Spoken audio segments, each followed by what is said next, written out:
wa in ta'uddu ni'matallah la tuhsuha. Allah mengatakan, jikalau kalian menghitung-hitung nikmatku, kata Allah, la tuhsuha, maka kalian tidak akan mampu menghitung nikmat tersebut. Saking banyaknya nikmat dari Allah Subhanahu wa taala. Sampai-sampai Habib Abdullah bin Ali bin Muhammad Al-Haddad mengatakan, seandainya seorang hamba jadikan awal hidupnya sampai akhir hidupnya semuanya untuk ibadah kepada Allah, itu semua tidak bisa membalas apa nikmat-nikmat yang diberikan oleh Allah Subhanahu wa taala. Seandainya manusia tersebut dikasih 10.000 umur, setiap 10.000 umur tersebut semuanya dijadikan ibadah untuk Allah, maka ibadah tersebut tidak bisa membalas daripada nikmat-nikmat yang diberikan oleh Allah Subhanahu wa taala. Salawat dan salam selalu terhaturkan, selalu tercurahkan kepada Nabi yang agung, kepada Nabi yang mulia, kepada Nabi yang suci. Dialah Nabi kita Muhammad sallallahu alaihi wasallam. Nabi yang mencintai umatnya melebihi siapapun. Bahkan Rasulullah mengatakan di dalam hadis, demi Allah, kata Rasulullah, aku mencintai kalian wahai umatku melebihi cinta kedua orang tua kalian kepada kalian, bahkan melebihi cinta kalian kepada diri kalian sendiri, kata Rasul sallallahu alaihi wasallam. Apakah Rasulullah cuma omong kosong? Apakah Rasulullah cuma bilang cinta saja, enggak ada bukti? Rasulullah kasih bukti. Apa kata Rasulullah? Rasulullah berkata di dalam hadis, wallahi law yushaku ahadukum syaukatan fi rijlihi ajidu alamaha fi qalbi. Nabi Muhammad mengatakan, demi Allah, seandainya salah seorang dari kalian tercucuk duri di kakinya, kata Rasulullah, aku ikut merasakan sakitnya, kata Rasul sallallahu alaihi wasallam. Jangankan sakit yang lain, jangankan susah yang lain, kita tercucuk duri saja di kaki, Rasulullah ikut merasakan sakit yang kita rasakan. Nabi kita Muhammad sallallahu alaihi wasallam, Nabi yang korbankan hidupnya untuk umatnya, Nabi yang korbankan hartanya untuk umatnya, Nabi yang korbankan jiwa, raga, bahkan setelah mati pun untuk umatnya. Semuanya untuk umatnya Nabi Muhammad sallallahu alaihi wasallam. Pada saat malaikat Jibril datang kepada Rasul sallallahu alaihi wasallam kemudian mengatakan, ya Rasulullah, aku membawa pesan dari Allah. Membawa pesan dari Allah bahwa telah sampai waktumu untuk menghadapnya. Apa kata Rasul sallallahu alaihi wasallam? Apa yang diingat oleh Rasul sallallahu alaihi wasallam? Wahai Jibril, apa keadaan umatku setelah sepeninggalku? Kata Rasul sallallahu alaihi wasallam. Bagaimana keadaan umatku nanti setelah sepeninggalku, wahai Jibril? Kata Rasul sallallahu alaihi wasallam.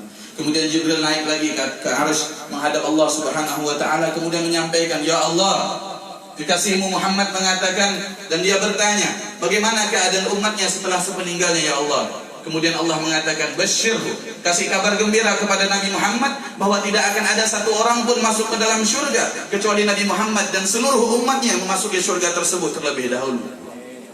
Akhirnya malaikat Jibril turun menemui Rasul sallallahu alaihi wasallam, ya Rasulullah, dapat kabar gembira dari Allah bahwa Allah mengatakan syurga tidak akan dimasuki oleh siapapun sebelum kau dan seluruh umatmu masuk ke dalam syurga tersebut, baru umat-umat yang lain masuk ke dalam syurga tersebut. Nabi kita Muhammad sallallahu alaihi wasallam. Al-Faqih tidak mau berpanjang lebar di sini, singkat menyampaikan sedikit sekelumit nubzah min bahril barakah fi hayati Al-Habib Ali bin Muhammad Al-Habsyi.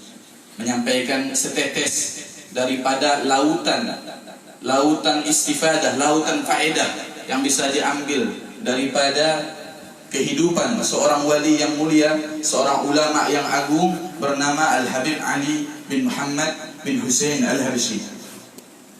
Beliau ini seorang ulama besar dari kalangan ahli bait Nabi sallallahu alaihi wasallam. Rasul sallallahu alaihi wasallam mengatakan, "Mathalu ahli baiti kamathali safinatin Nuh." Perumpamaan keluargaku, ahlul baitku, kata Rasulullah, seperti perumpamaan bahteranya Nabi Nuh. Kalau kita baca sejarahnya Nabi Nuh, pada saat Allah azab kaum Nuh dengan banjir yang sangat besar, gak ada orang yang bisa selamat pada hari itu. Orang naik ke atas gunung, air lebih tinggi lagi. Orang naik ke atas gedung yang tinggi, air lebih tinggi lagi. Gak ada cara untuk selamat pada hari itu. Satu-satunya cara untuk selamat pada saat itu adalah naik ke perahunya Nabi Nuh. Rasulullah mengatakan, "Mathalu ahli baiti kamathali safinatin Nuh." Perumpamaan keluargaku, ahlul baitku, kata Rasulullah, seperti bahtera Nabi Nuh. Faman rakabahum yanjah. Barang siapa yang menaiki mereka, mencintai mereka, menghormati mereka, mengikuti mereka, yanjah, akan selamat, kata Rasul. wa man tarakahum yaghraq ma'a man gharaq. Barang siapa yang meninggalkan mereka, tidak mencintai mereka, membenci mereka, yaghraq ma'a man gharaq, akan tenggelam bersama orang-orang yang tenggelam, waliyadzubillah.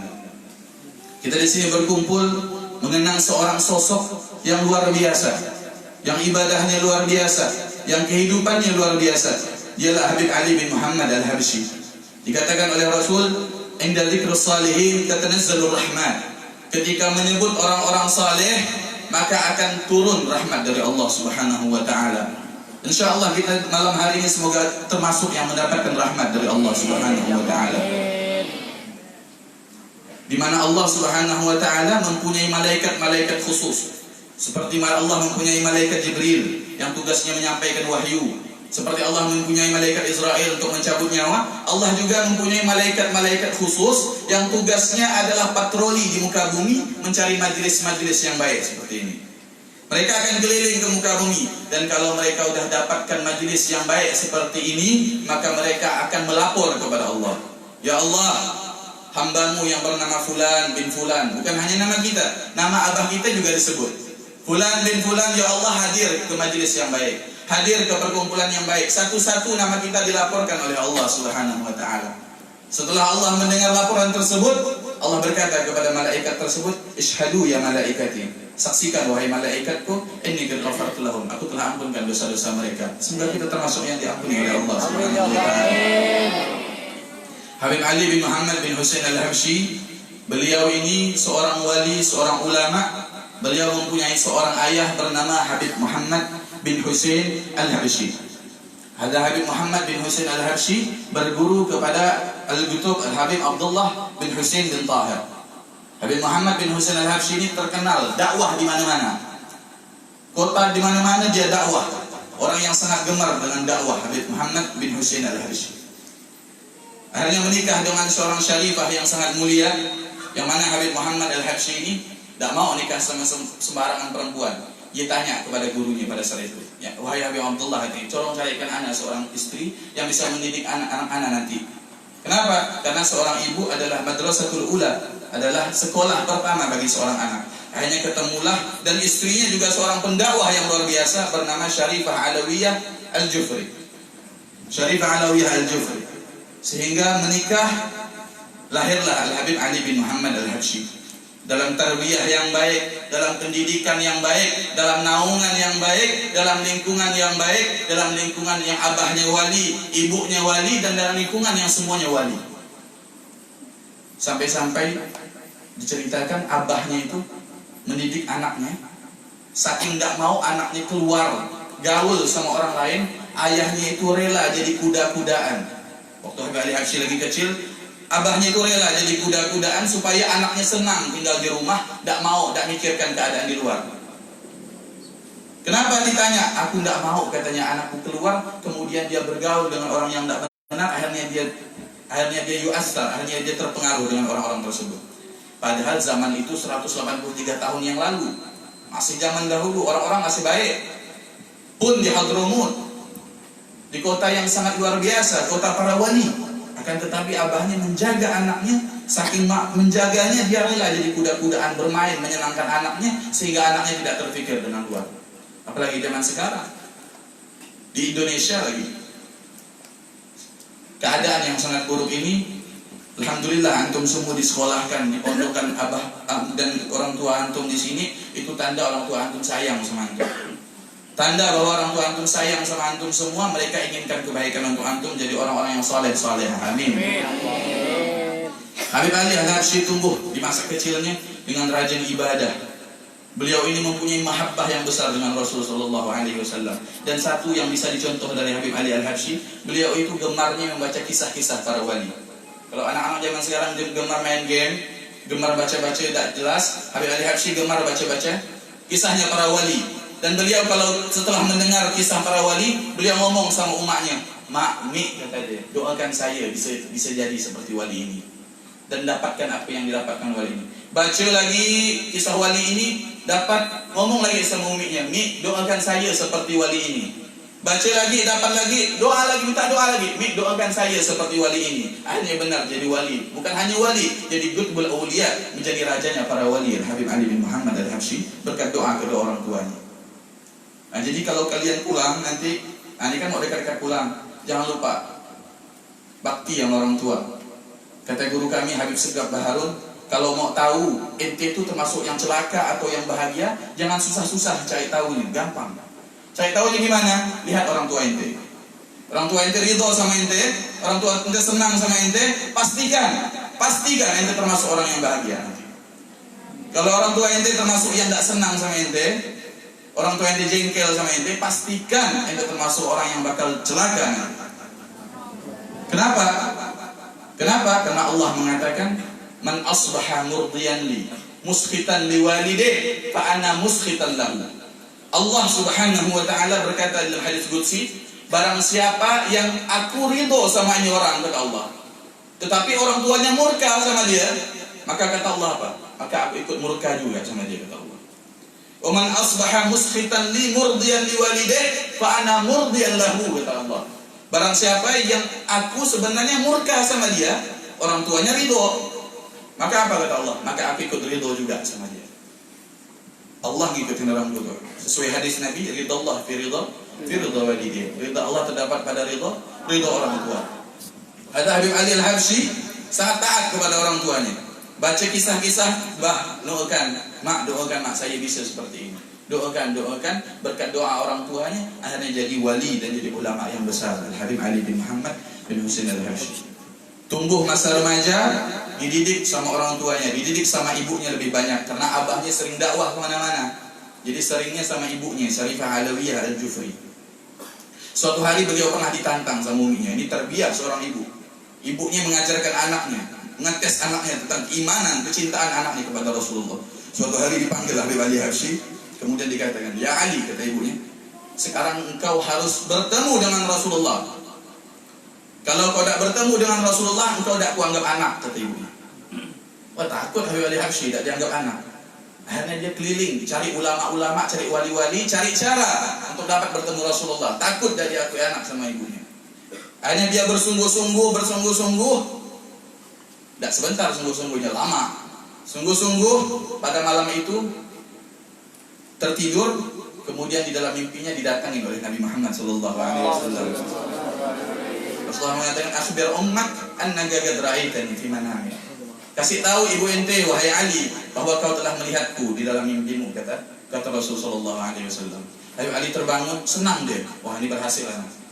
Datang kepada ibunya, bu, saya sudah mimpi bertemu Rasulullah. Di mana kau mimpi, wahai Ali, kata ibunya. Di dalam mimpiku, wahai ibu, aku melihat Rasulullah. La, ya Ali. Belum, wahai Ali, sampai engkau bertemu Rasulullah secara tersadar, kata ibunya. Bukan dalam mimpi lagi, secara tersadar, ditantang sama ibunya. Ibunya ingin menguji, ingin menjadikan keimanan dan kecintaan Habib Ali Habsyi kamil, sempurna. Habib Ali Habsyi bersungguh-sungguh lagi, takut dari aku sama ibunya, bersungguh-sungguh. Dia ibadah, dia wirid, dia zikir, dia sholawat, sampai pada malam hari itu Rasulullah datang di hadapannya dengan tersadar. Kemudian mengatakan, ya Ali, gum wakhbir ummak annaka qad ra'aitani yaqzatan. Wahai Ali, berdiri dan kasih tahu ibu ente bahwa kau telah melihatku secara tersadar, kata Rasulullah sallallahu alaihi wasallam. Akhirnya Habib Ali Habsyi datang kepada ibunya, bu, aku sudah melihat Rasulullah. Di mana kau melihat wahai Ali? Di kamarku wahai ibu. Akhirnya apa kata ibunya? Al-an ya Ali. Sekarang wahai Ali, sempurnalah kecintaan dan hubunganmu dengan datukmu Muhammad sallallahu alaihi wasallam. Didikan seorang ibu yang luar biasa, didikan seorang tua yang luar biasa, menjadikan anaknya mempunyai kualitas keimanan seperti itu. Akhirnya tumbuh menjadi orang yang besar, menjadi ulama yang besar, menjadi wali yang besar. Beliau ini bukan hanya seorang wali, bukan hanya seorang ulama, beliau ini juga orang yang kaya. Habib Ali Habsyi punya orang yang kaya, tapi kaya yang dermawan. Sampai-sampai dikatakan, saking dermawannya Habib Ali Habsyi, pernah suatu hari 9 desa ditimpa wabah, ditimpa panceklik. Tahu panceklik? Ditimpa wabah, ditimpa musim yang tidak bagus. Akhirnya 9 desa ini kelaparan. Dan 9 desa ini semuanya ditanggung makannya sama Habib Ali bin Muhammad al-Habsyi. 9 desa, bayangkan. Karena orang kali nilam aja banyak. Itu satu kali nilam. Kalau 9 desa gimana? Semuanya ditanggung sama Habib Ali Habsyi. Selama 3 bulan ditanggung. Bukan hanya manusianya yang ditanggung, hewan-hewan ternak semuanya ditanggung sama Habib Ali Habsyi. Diberikan rumput, diberikan makanan, diberikan susu untuk hewan ternaknya. Manusia, hewan ternaknya sebanyak 9 desa selama 3 bulan ditanggung sama Habib Ali bin Muhammad bin Husain al-Habsyi. Sampai-sampai suatu hari beliau lagi duduk-duduk ini sama ulama-ulama, lagi duduk-duduk. Ada salah seorang ulama di hatinya berpikir, ini Habib Ali wali, tapi kok kaya ya? Biasanya wali tidak kaya, biasanya wali itu zuhud, tidak cinta sama dunia. Ini kok Habib Ali kaya? Habib Ali wali, beliau tahu apa yang dizonkan, yang disangkakan sama orang tersebut. Akhirnya beliau mengatakan, wahai ulama, kata Habib Ali Habsyi, ayo tambahi anak ke rumah. Anak pengen ngajak antum makan. Saya pengen ngajak antum makan, ayo ke rumah. Hanya pergilah ini ulama sama Habib Ali Habsyi ke rumahnya, diberi makan, kemudian nyantai-nyantai ngomong-ngomong.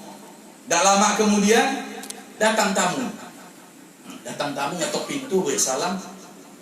Apa yang dilakukannya? Dia membawa 1 kardus korma yang paling mantap, paling top. Wahai Habib Ali, ini ada korma yang paling luar biasa. Tak bisa makan ini kecuali bangsawan-bangsawan di kota Oman, di negeri Oman, dari Oman ya.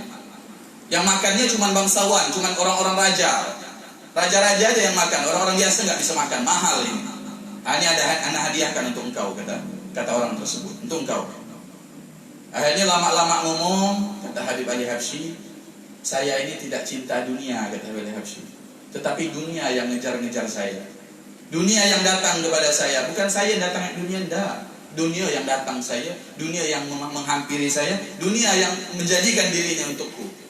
Katanya harinya, udah kalau kau mau ini, kurma ini, untuk kau ya semua, ambil 1 kardus. Kata orang tersebut, wahai Habib Ali, untuk kau mana? Gampang, untuk aku di dapur masih banyak, kata Habib Ali. Udah ambil nih, kau jual, nanti hasilnya untuk kau, ambil semuanya. Akhirnya ini orang saking senangnya, keluar dari rumah Habib Ali, dikatakan, ya Allah, ada Allah min nafsi, katanya. Ini kurma lebih mahal dari diriku, kata dia. Saking senangnya dia diberi kurma yang mahal itu sama Habib Ali Habsyi. Akhirnya dia jalan-jalan ke pasar, dia mengatakan, ayo aku jual kurma ini 5.000 giris. Nah, giris itu apa? Giris itu mata uang, rupiah, 5 juta rupiah, kata dia. Aku jual 5 juta rupiah, siapa mau beli? Akhirnya datang salah seorang, wahai bapak, kau jual 5 juta, murahnya. Kalau kau jual 10 juta, orang masih berebut beli dia. Beli kurma ini kalau kau jual 10 juta, orang masih berebut. Udah akhirnya aku jual 10 juta ya lah. 10 juta dia tawarin lagi. Ada salah satu orang masyayikh, marganya Baraja.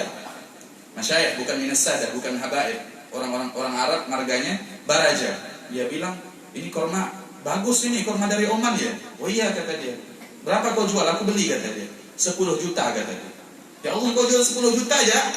Ini kalau kau jual 20 juta, kata dia, orang masih rebutan belinya. Tapi dah lah, karena kau jual 10 juta, aku beli 10 juta. Hanya dia beli 10 juta. Orang Baraja ini. Hanya dia pikir, ini kurma banyak, kalau dibawa ke rumah, paling anak, istri yang makan. Kalau untuk tamu juga tak banyak yang datang. Bagus, aku kasih kurma ini ke Habib Ali al-Habsyi, kata dia. Habib Ali al-Habsyi rumahnya sering didatangi ulama, sering didatangi wali. Aku mau ngasih kurma ini untuk dia agar dimakan oleh para wali supaya berkah, kata dia. Akhirnya datang ini orang yang beli kurma tadi. Wahai Habib, ini ada hadiah kurma, mantap nih. Oh, dari Oman, kata dia. Ini untuk antum, kata dia. Dan lama kemudian orang yang jual tadi, ulama datang juga mau melaporkan bahwa kurmanya dah laku. Wahai Habib, kurmanya dah laku. Berapa kau jual? 10 juta, kata dia. Alhamdulillah, baguslah, kata dia. Hanya pas penjual ini, ulama ini melihat orang yang beli tadi, wah ini yang beli, wahai Habib Ali, ini yang beli. Akhirnya cerita, ternyata ini kurma dari Habib Ali untuk penjual tersebut. Penjual tersebut menjualnya kepada Baraja tadi, orang Arab. Baraja tadi memberi lagi ke Habib Ali bin Muhammad al-Habsyi. Kata beliau, syuf al-an, syuf, ente lihat sekarang, kata dia. Karena tidak pernah datangin dunia yang ngejar-ngejar anak, kata Habib Ali bin Muhammad bin Husain al-Habsyi. Sesuai dengan hadis qudsi, Allah mengatakan kepada dunia, ya dunia, man khadamani fakhdumhu, Wahai dunia, barang siapa yang taat kepadaku, khidmah kepadaku, jadi budakku kata Allah, maka jadilah engkau budak untuk dia. Datangi dia, kejar-kejar dia kalau kita taat sama Allah. Wa man khadamaka fastakhdimi. Tapi barang siapa yang mengkhidmah denganmu, taat kepadamu, jadi budakmu wahai dunia, fastakhdimi. Maka perbudaklah dia, jadikan manusia ini budak kau.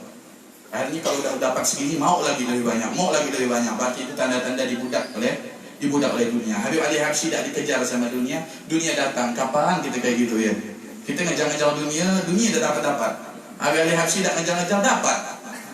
Itulah ulama, itulah orang-orang saleh, orang-orang yang dekat sama Allah, sesuai janjinya Allah. Man yattaqillah yaj'al lahu makhraja wa yarzuqhu min haitsu la yahtasib. Yang takwa sama Allah, Allah kasih jalan keluar. Allah kasih rezeki yang dengan cara yang tidak terduga-duga. Firman Allah nggak mungkin bohong. Pasti Allah benar. Itu saking kuatnya Imam Habib Ali Habsyi, tidak cinta sama dunia, dia bilang, "Ya dunya, ghurri ghairi." Wahai dunia, godalah selainku, wahai dunia. Jangan goda aku, dah mempan, kata Habib Ali Habsyi. Goda yang lain ya. Ente goda anak, kata Habib Ali Habsyi, wahai dunia, tak mempan. Anak tak cinta sama ente, kata Habib Ali Habsyi. Ente goda yang lain lah, kata Habib Ali bin Muhammad bin Husain al-Habsyi. Mungkin itu sekelumit kisah daripada lautan ilmu yang bisa kita petik daripada Al-Habib Ali bin Muhammad bin Husain al-Habsyi, seorang ulama yang besar, pengarang Maulid Simtud Durar. Kalau ada tanda-tanda yang lain, cukup tanda Maulid Simtud Durar ini dibaca di seluruh dunia, di mana-mana, tanda bahwa pengarangnya ada wali min auliyaillah. Semoga Allah jadikan kita termasuk yang dipandang oleh Rasulullah, yang dipandang oleh Habib Ali bin Muhammad al-Habsyi, sehingga kita nanti di hari kiamat ketika ketakutan, ketika kesusahan, ketika kesulitan, kita dipanggil oleh Habib Ali Habsyi, "Ya wahai bulan, kau pernah adakan haulku, kau pernah hadir di haulku, sekarang aku yang memanggilmu, aku yang akan selamatkanmu," kata Habib Ali Habsyi. Kita berharap kita diselamatkan oleh Habib Ali Habsyi, diselamatkan oleh Rasul sallallahu alaihi wasallam. Hadanallahu wa iyyakum. Wassalamualaikum warahmatullahi wabarakatuh.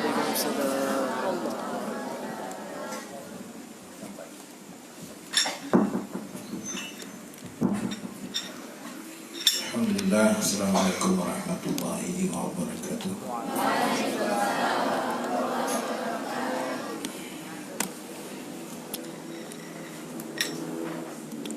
Alhamdulillahilladzi arsala rasulahu bil huda wa dinil haqq liyuzhirahu 'ala ad-dini kullihi wa kafa billahi shahida.